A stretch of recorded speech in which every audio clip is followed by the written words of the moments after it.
오늘 말씀은 로마서인데요. 사람들은요, 로마서를 성경의 핵심이라고 합니다. 왜냐하면 하나님의 구원을요, 논리적으로 정리해서 기록되어 있기 때문이에요. 우리가 주님을 믿는 건 구원 때문이겠죠. 그게 핵심이죠.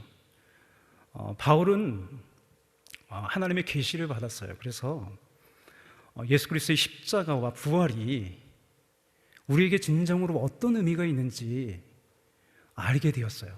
그래서 로마서를 기록했겠죠. 인간의 구원은요, 인간 스스로의 의로운 행위로 구원받는 것이 아닙니다. 오직 예수 그리스도의 의로운 행위로 말미암습니다. 바울은요, 이에 대해서요, 예수 그리스도를 믿음으로 말미암는 의에 대해서요, 로마서 10장에서 설명해요. 로마서 10장 6절에서 7절 이렇게 되어 있습니다. 믿음으로 말미암는 의인은 이같이 말하되 내가 마음에 누가 하늘에 올라가겠느냐 하지 말라 하니 올라가겠느냐 함은 그리스도를 모셔 내리려는 것이요 혹 누가 음부에 내려가겠나 하지 말라 하니 내려가겠느냐 함은 그리스도를 죽은 자 가운데서 모셔 올리려는 것이니라. 우리가 구원을 위하여 하늘에 올라갈 필요나 고행이나 죽음의 자리로 내려갈 필요가 없어요. 그리스도께서 하늘로부터 이 땅에 오셨죠. 구원자로 오셨고 음부에 내려가셨다가 부활하셨습니다. 예수님께서 구원을 이루셨습니다. 로마서는 제가 아까 얘기했듯이 논리적으로 구성이 되어 있어요. 논리적으로 써져 있어요. 1장부터 11절까지는 믿음에 대해서, 복음에 대해서, 또 의에 대해서 말하고요. 12장부터는요 그리스도의 생활, 즉 어떤 거죠? 사랑에 관한 어떤 말씀입니다. 우리가 읽은 11장은요 믿음이 사랑으로 이어지는 어떤 경계선에 있어요. 그래서 마치 이어달리기에서 바통을 넘기는 중요한 순간이라는 거예요. 믿음이라는 바통을 제대로 이어받고 잡고 이렇게 달려야 구원이 완성되는 겁니다. 오늘 본문에서 읽었듯이 바울은 이곳에요 덴저죠, 덴저. 죽음이라는 경고판을 붙여놨어요. 어떻게 붙였습니까? 자신의 동족인 이스라엘의 잘못과 멸망을요, 멸망한 그 사실을 붙였어요. 바울은 접붙임을 받은, 구원받은 사람에게 경고하는 거예요. 본문 20절에서 21절이죠. 오늘 읽은 말씀인데요. 옳도다. 저희는 믿지 아니함으로 꺾이우고, 이건 유대인들을 말하겠죠. 너는 믿음으로 섰느니라. 우리 같은 사람들이죠. 높은 마음을 품지 말고 도리어 두려워하라 라고 말씀하고 있습니다. 하나님이 원가지들로, 이스라엘이겠죠, 원가지들로 아끼지 아니하였은즉 너도, 구원받은 너도 아끼지 아니하시리라 라고 말씀하고 있어요. 바울이 이런 아픔이죠. 동족의 아픔입니다. 끔찍하게 생각하잖아요, 바울이 동족에 대해서. 이런 아픔을 꺼내어 경고한다는 것은요, 그만큼 이게 심각하고 엄중하다는 겁니다. 그래서 성경은요, 크게 두 가지 메시지가 담겨 있어요. 그 두 가지는 뭐냐면 은혜와 경고죠. 성경에 기록되어 있는 노아의 홍수, 소돔과 고모라의 멸망, 또 사울, 초대왕 사울의 망한 얘기, 또 에서 등과 같은 실패한 일본들은요 우리에게 경고를 보내고 있어요. 여러분, 어떤 경고보다요 성경의 경고를 무시하지 마십시오. 정말 돌이킬 수가 없습니다. 또 우리에게 지금 코로나라는 어떤, 이건 인간이 잘못해서 그런 거죠. 이게 우리에게 경고를 보내고 있어요. 또 우리에게 어떤 전문가들은요 이 기상이변이요 이거보다 더 심각한 위기래요. 지금 이 지구의 온도가 1도가 올라갔대요.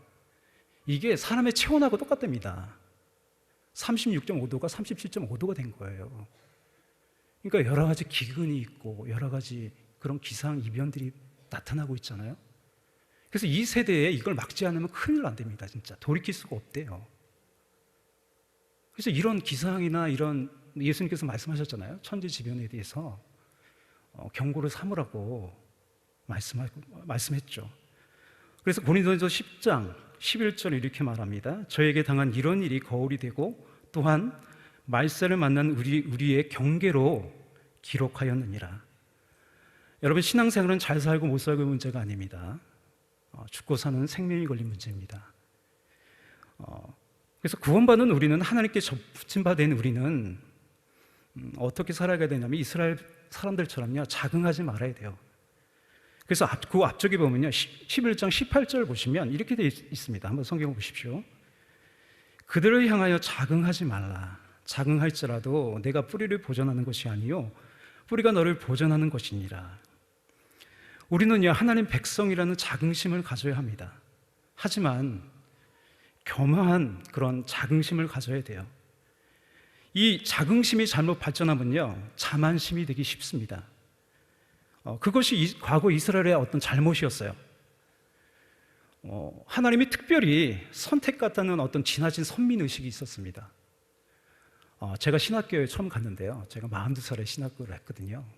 근데 처음으로 하신 말씀이 이거였어요. 야, 너를 내가 이게 부른 거는 다른 사람을 향한 선택이에요. 다른 사람을 위해서 나를 선택했대요. 이스라엘 백성들도 마찬가지죠. 여러분 특별히 하나님께서 부르신 줄 믿습니다. 왜 부르셨습니까? 다른 사람을 위해서 선택하신 거예요. 지나치게 선민의식이 강한 거예요. 왜 이스라엘을 하나님이 택하셨나요? 제사장의 나라 되게 하려고, 만민을 섬기는 제사장의 나라 되게 하려고 선택했다는 거죠. 또 이 선민의식이 지나쳐가지고 이방인들을 하찮게 여기는 어떤 교만함이 있었어요. 또 하나님의 성전은 절대로 파괴될 수 없다는 어떤 자만감들이 있었죠. 그래서 그들은요, 방종으로 치달았어요. 그들의 마음에서 하나님을 두려워하고 하는 어떤 경외감이 사라지고 방종했다는 거예요. 방종은 아무 꺼리낌 없이 자기 마음대로 행동하는 겁니다. 또 방종의 반대는 겸허와 겸손으로부터 나오는 순종이죠. 그래서 성경은요, 구원에 대하여, 오늘 로마서도 마찬가지지만 구원에 대하여 세월호 비극을 일으켰던 어떤 구원파와 같이 한 번 구원은 영원한 구원이라 생각해서 아무렇게나 살아도 괜찮다라고 말하지 않아요. 구원은 믿음으로 받아요. 하지만 그 믿음이 진짜인지 가짜인지는요, 행위를 통하여 알 수 있습니다. 제가 이제 집 앞에서 머리 깎다가 동네로 좀 가서 머리 깎은 지 한 2번인가 3번 됐어요. 그래서 머리 깎을 때 전도하기가 좀 쉽잖아요. 그죠? 어쩔 수 없이 제 얘기를 들어야 되잖아요. 미장원 사장님이. 그래서 전도를 했어요. 이렇게 전도를 하고 제 삶에 대해서 너무 좋다고, 너무 기쁘고 즐겁다고 이렇게 얘기를 하면서 전도를 했습니다. 근데 이제 그분이 하시는 얘기가 불신자들이 그런 얘기를 하죠. 믿는 사람이 똑같이 하는 거예요. 그럼 제가 어떻게 대답해야 될까요? 믿음과 삶은 전혀 달라. 그래도 하나님 구원하실 거예요. 이렇게 얘기해야 되나요? 저의 대답은 이렇습니다. 물론 그 사람들이 구원받을 수 있어요. 가능성이 있지만 구원의 길을 가는 사람이 아니라고 저는 하고 싶습니다.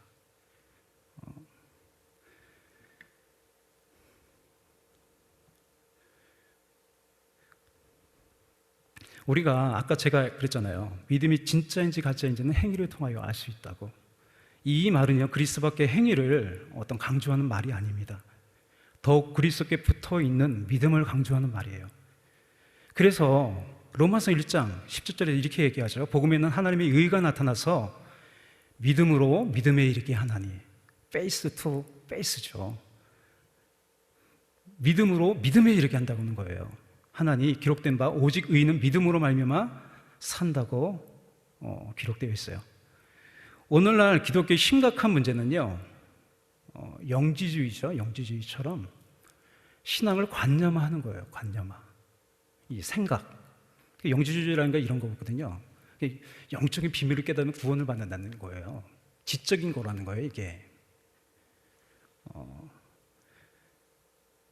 믿음은요, 어떤 교리에 대한 동의만이 아니에요. 동의만이 믿음이 아니라는 거예요. 믿음이 있는 사람은 순종합니다. 히브리서에 나오는 믿음의 사람들을 보십시오. 한 사람도 순종하지 않는 사람이 없습니다. 진짜 믿음 있는 사람은 순종합니다. 여러분, 인천 순복음교회 성도증을 가지고 있다고 해서 또 내가 장로니, 제가 전도사니까 전도사니, 이런 직분이요, 하이패스, 다른 차처럼 나의 구원을 보장하지 않아요. 패스오버, 유월절이라는 개념은요, 구원의 시작이지 완성이 아니라는 거예요. 빌립보서 2장 5절 우리 한번 찾아볼까요? 우리 빌립보서 2장 5절을 한번 성경 찾아보겠습니다. 바울이 빌립보 교인들에게 너희는 이렇게 살아라 하고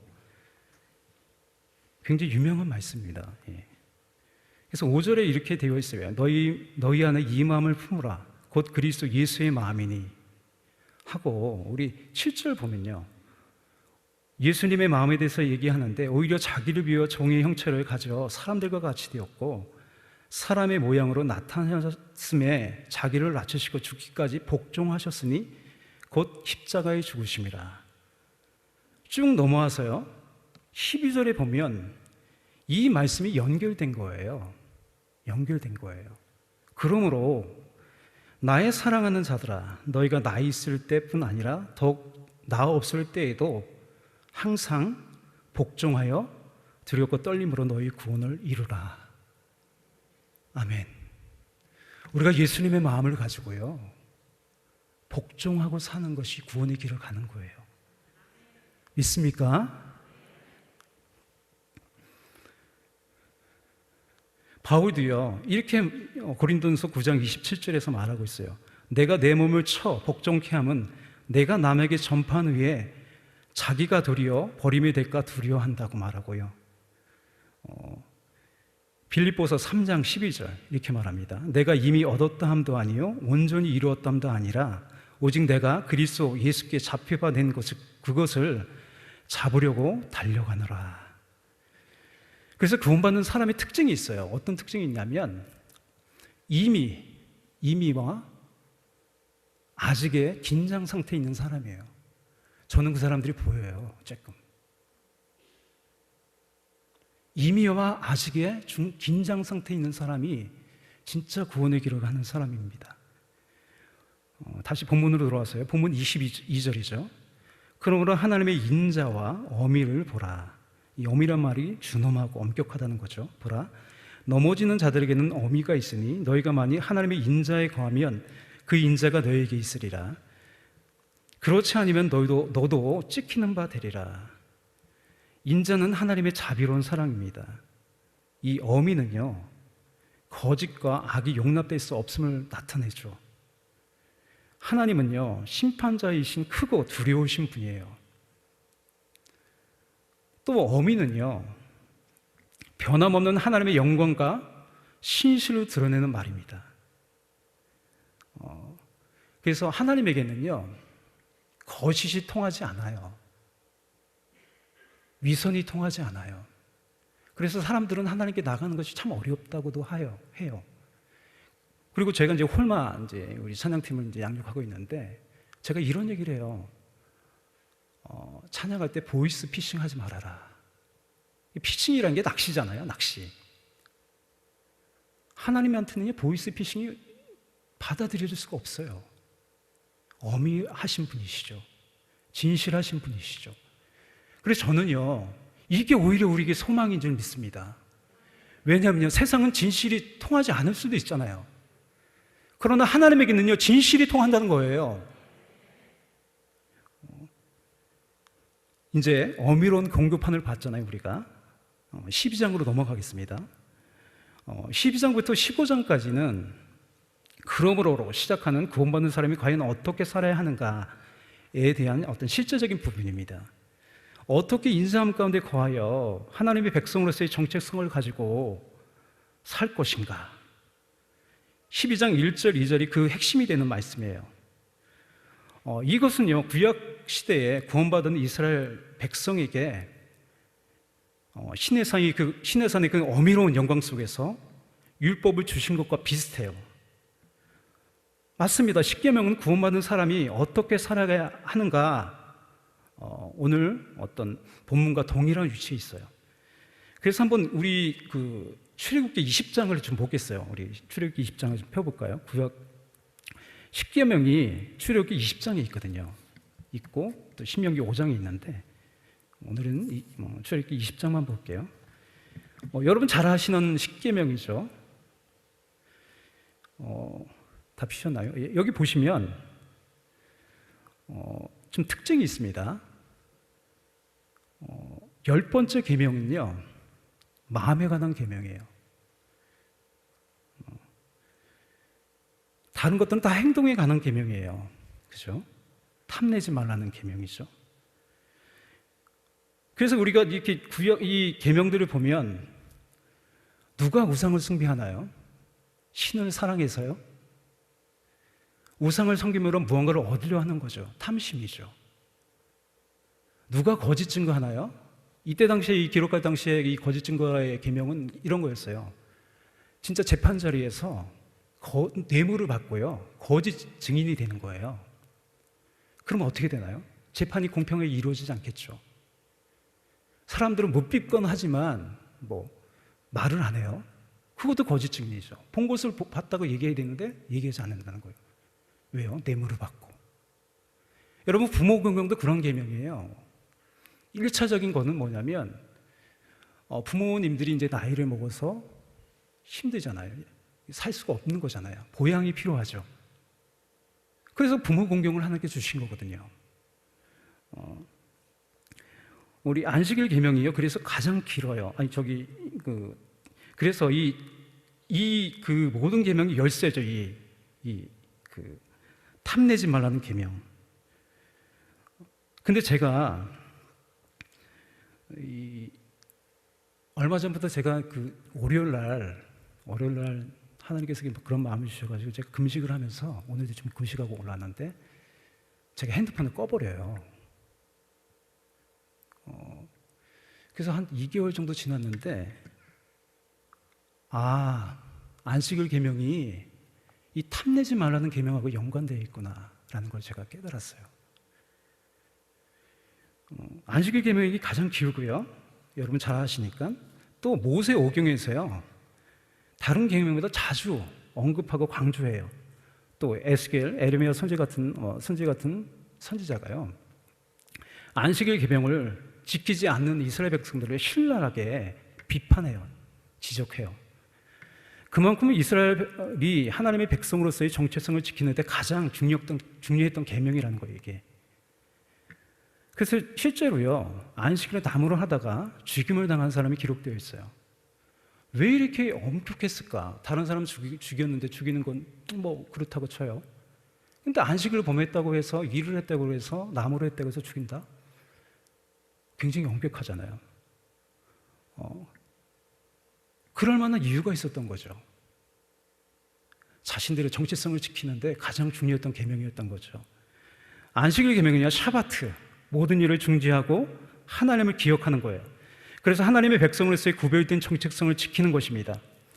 이 창세기에서요, 거룩, 카도시라는 어떤 그 구별이라는 말이요, 창세기 2장 3절에만 나와요. 거룩이란 말이. 이렇게 되어 있잖아요. 하나님이 7째 날을 복주사 거룩하게 하셨으니, 여기만 거룩이 나옵니다. 그래서 인간은요, 생존을 위하여 일해야만 합니다. 하늘에서 먹을 것이 저절로 떨어지지 않습니다. 생존을 위하여 인류는 또 힘써왔어요. 가축을 기들여 농사를 짓고요, 오늘날 기계 문명으로 삶에 필요한 모든 물품을 생산하고 있습니다. 인류는 사람들의 욕구를 충족하기 위한 어떤 사회의 시스템을 만들고요, 또 계급화하고 체계화했다는 거예요. 오늘날 사회는 그것이 더 심해졌죠. 약육강식, 무한 경쟁 시대가 되었어요. 나는 누군가에게 종속되고요, 누군가는 나를 종속시켜요. 오늘날 사회 시스템은요, 사람 자체의 존엄성보다는 사람의 능력과 외모를 판단하는 하나님의 선하신 목적과는 거리가 멀게 되었어요. 안식일은 하나님의 종속된 하나님의 종속된 존재라는 어떤 그런 날이라는 어떤 그런 날이죠. 6일 동안 열심히 일하며 사는 가운데 하나님을 기억하고 통제되지 않으면 사람은요, 탄심의 어떤 시스템에 종속된다는 거예요. 내가 종으로 살지언정요, 우리가 하나님의 존귀한 피조물임을 기억하는 존재라는 거죠. 그래서 존재에 관한 날이에요. 그래서 안식일에 기억해야 할 어떤 온 땅의 주인 되신 예수님께서 이 땅에 오셨어요. 예수님은 안식일 날 사람들을 살리고 자유롭게 하며 유대인들과 어떤 논쟁을 벌였어요. 그래서 예수님께서 이렇게 논쟁을 끝내세요. 마가복음 2장 27절 28절. 안식일은 사람을 위하여 있는 것도 아니요 사람이 안식을 위하여 있는 것도 아니니 이러므로 인자는 안식일에도 주인이니라. 이 말씀은 예수님께서 안식일의 주체가 되신다는 말씀이죠. 로마서도 그걸 말해요. 로마서 14장 5절 6절입니다. 혹은 이 날을 전날보다 낮게 여기며 혹은 모든 날을 낮게 여기나니 각각 자기 마음에 확정할지니라. 나를 중히 여기는 자도 주를 위하여 중히 여기고 먹는 자도 주를 위하여 먹으니 이는 하나님께 감사하며 먹지 않는 자도 주를 위하여 먹지 아니하며 하나님께 감사하느니라. 예수님은 십자가에서 우리의 정욕과 욕심을 못 박아 버렸어요. 안식일의 주인 되신 예수님은요 말씀하세요. 수고하고 무거운 짐진 자들아 다 내게로 오라. 내가 너희를 쉬게 하리라. 나는 마음이 온유하고 겸손하니 나의 멍에를 메고 내게 배우라. 그러면 너희 마음이 쉼을 얻으리니. 이렇게 말씀하세요. 세상은 우리를 끝없이 욕심으로 몰아세워 안식하지 못하게 한다는 거예요.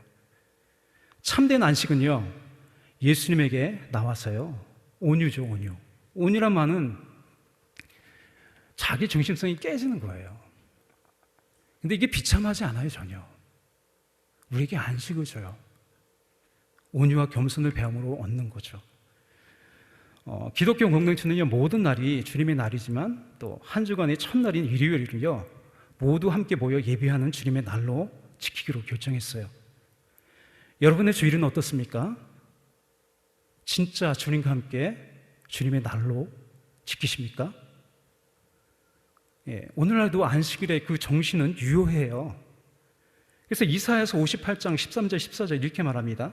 만일 안식일에 내 발을 금하여 내 성일에 오락을 행치 아니하고 안식일을 일컬어 즐거운 날이라 여호와의 성일을 존귀한 날이라 하여 일요일을 정기 여기고 내 길로 행치 아니하며 내 오락을 굳이 아니하고 사서로운 말을 하지 아니하면 내가 여호와의 안에서 즐거움을 얻을 것이라.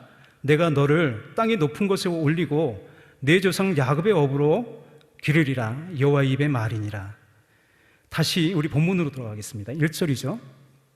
그러므로 형제들아 내가 하나님의 모든 자비하심으로 너희를 권하노니 너희 몸을 하나님이 기뻐하시는 거룩한 산 제사로 드리라. 이는 너희의 드릴 영적 예배니라. 이 말씀에서요 이 몸이라는 헬라어 원문이 소마타 이렇게 해서 몸들이에요. 몸들. 예수님이 하나님께 드린 제사는요 그 몸으로 드린 제사죠. 그래서 친히 나무에 달려 그 몸으로 우리의 죄를 담당하셨다라고 말씀하고 있어요. 우리는 기도를 무엇으로 하나요? 마음으로요? 정확히 말하면 몸으로 하는 것입니다. 우리 예배도 몸으로 하는 거예요. 그래서 이 말씀의 의미를요 삶으로 드리는 예배라고 볼 수 있지만 1차적인 원래의 의미는요 함께 모여서 예배드리는 어떤 공적인 예배예요. 그것을 뒷받침하는 것은요 바울이 이제 3절부터 계속 교회 공동체를 말하고 있습니다. 당시 로마 교회는요 그렇게 큰 교회가 아니었어요. 뭐 3그룹 내지 5그룹이 이렇게 가정교회처럼 이렇게 모여서 소그룹으로 공동체로 모여서 예배드리는 그런 공동체였다는 거죠. 지금도 그렇지만요 로마 교회 성도들이 함께 모여서 드리는 예배가요 그리스도인으로서 정체성을 지키는 데 가장 중요한 것이었다는 거죠. 2절이죠. 너희는 이 세대를 본받지 말고 오직 마음을 새롭게 함으로 변화를 받아 하나님의 선하시고 기뻐하시고 온전하신 뜻이 무엇인지 분별하도록 하라. 당시 로마 사회나 오늘날의 사회가 비슷해요. 계층 사회고 음란한 사회였어요. 로마도 얼마나 음란한지 몰라요. 오늘날 이 세대를 본받게 하는 게 뭐죠? 미디어죠. 미디어. SNS. 그래서 제가 핸드폰을 끈 거예요. 그러니까 이게 통제력이 생기더라고요. 내가 원하는 시간에 켜고 끌 수가 있더라고요. 이게 중독되잖아요, 중독돼. 이 심각한 겁니다. 제가 임상을 했어요, 임상을. 여러분도 주일날 가급적이면 핸드폰 끄세요. 예배 드릴 때 핸드폰 끄셔야 됩니다. 찡하고 진동소리 일면 그거 볼 거예요. 하나님과 온라인 하려면 세상과 오프라인 하십시오. 끄십시오. 이게요, 불과 10여 년 제가 이제 교회에 오래 있었으니까 이 그래프가 있잖아요. 성도들이 기도하고 뭐 그런 그래프가 반대로 돼 있어요. 이 아이폰이 2007년도에 나왔는데 지금 아이폰 13까지 나왔어요. 이게 다르지 않습니다, 이게. 본문에서요, 이 세대를 본받지 말고 변화를 받으라고 하세요. 변화는 스스로 변화되는 것이 아니라 외적인 무엇이 변화시키는 거예요. 변화를 받으라 하죠. 여기서 변화되어야 할 것은 마음이에요. 이 구절에서 마음은요, 헬라어 누우스예요, 누우스. 영어로는 마인드라고 되어 있고 이성적인 부분이에요. 감정적인 어떤 마음을요, 헬라어로는 카르디아라고 해요. 그러니까 영어로는 하트겠죠. 누우스는요, 헬라 철학에서요, 세계와 존재를 이해하고 인식하는 감각기관을 나타내는 말이에요. 사람은요, 세계와 사물을 인지하는 대로 살아가요. 그래서 보는 대로 산다고 하잖아요. 더 정확한 표현은요, 사람은 보이는 대로 살아요. 그래서 똑같은 세상이지만 다르게 살아간다는 거예요. 여러분, 가나안 땅에서 이제 한 1년 좀 넘었죠. 거기서 가데스 바네에서 하나님이 정탐꾼을 보내요. 12명에. 그래서 10명이 정탐하고 들어와서 우린 메뚜기 같다 그래요. 2명은 어떻게 말하죠? 그들은 우리의 밥이라. 인식이 다른 거예요, 인식이. 근데 여호수아 갈렙이요, 왜 그렇게 인식이 달랐냐면 하나님을 가까이 하는 사람이었어요. 우리 여호수아가 항상 그렇게 되어 있잖아요. 33장 11절 보면 느니 아들 젊은 수종자 여호수아는 해막을 떠나지 아니하니라. 또 민수기 14장 24절 갈렙에 대해서 얘기하는데요. 그러나 내 종 갈렙은 그 마음이 그들과 달라서 나를 온전히 따랐은 줄, 이렇게 되어 있어요. 그래서 죄라는 건요, 어떤 상태를 말해요. 그럼 범죄는 뭐죠? 그 상태의 드러남이에요. 그래서 사무엘상 3엘 하죠. 다윗의 범죄를 기록하고 있는데 거기 보면 다윗이 낮잠 잔 게 기록되어 있어요. 왜 거기에 낮잠 잔 걸 기록했어요? 그 당시 시대가요. 그 당시 이제 시대적인 것이 정복 정전이 거의 끝날 무렵이었어요. 지금 안일했나 봐요, 다윗이. 그래서 왕궁을 이렇게 거느다 보니까 웬 젊은 여자가, 아름다운 여자가 목욕을 하고 있는 거죠. 평상시에 다윗 같았으면요, 그걸 외면했을 거예요. 또 이렇게 말했겠죠. 그냥 아름다운 여인이 목욕하고 있네. 그게 정상이 아닙니까?